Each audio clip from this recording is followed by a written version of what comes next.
Okay, so picture this. It's 2021. Someone just paid $69 million for a JPEG.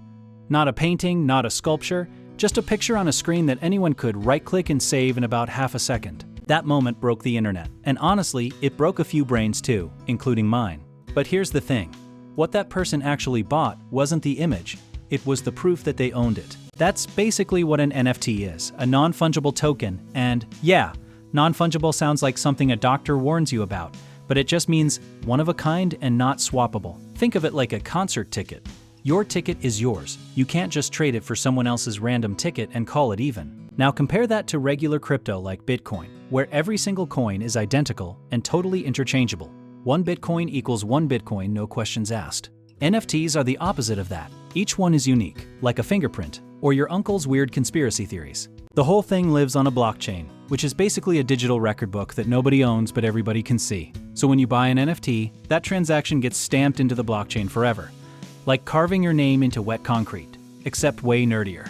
The value of an NFT comes down to two things: rarity and demand, which honestly is how everything valuable works. A signed Michael Jordan rookie card is worth more than a generic one because fewer exist and more people want it. NFTs just move that logic into the digital world. Gaming took this idea and ran with it, letting players actually own their in-game items as NFTs instead of just borrowing them from the game company. Imagine spending 200 hours grinding for a legendary sword and then being able to sell it to someone else for real money. Yeah, that's the pitch. Artists also jumped in because suddenly they could sell digital work directly to fans and collect royalties every single time that piece resold. That's huge, because traditionally, once an artist sells a painting, they never see another penny no matter how many times it changes hands. But here's where we have to pump the brakes a little, because the NFT market is about as stable as a Jenga tower on a trampoline. Prices can skyrocket based on hype and then crash just as fast when people lose interest, which happened pretty dramatically by 2022 and 2023.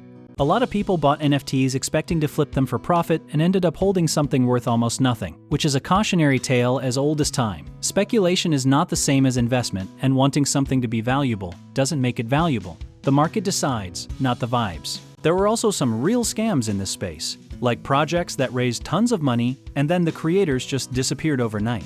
A move the community lovingly calls a rug pull. So if someone's promising you guaranteed returns on an NFT, you should run faster than you've ever run in your entire life. That said, writing off NFTs completely misses some genuinely interesting ideas underneath all the noise. The concept of verifiable digital ownership is actually kind of revolutionary. When you think about how much of our lives exist online now, we're still in the messy, confusing, embarrassing early chapter of figuring out what digital ownership even means for the long run. The technology isn't going away, but the question of what actually deserves to be an NFT versus what's just a cash grab, that's still being worked out in real time.